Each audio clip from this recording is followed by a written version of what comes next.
Now it's time for a left hand. We're going to use Do, F sharp, So, C sharp, La, D sharp, Fa, B. Try that with me. So an F sharp, the first of the three, a C sharp, the first of the two, moving to D sharp there, and now I'm using my ring finger on B.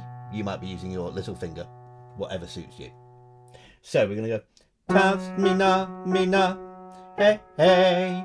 Then I'm going to move from the F sharp to the C sharp, which is So, Waka Waka, hey, hey. Then to the D sharp, Tas, mi na, zangalewa. Then to the B. It's time for Africa. Let's try that again. You might be singing them rather than playing them. For instance, you might be going Do,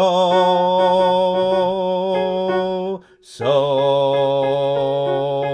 La, Fa. You could use lesser names. F sharp, C sharp, D sharp,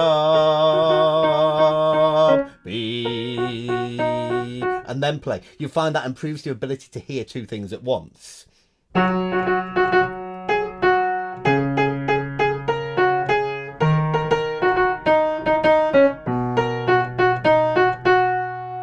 There you are, you got it. Well done.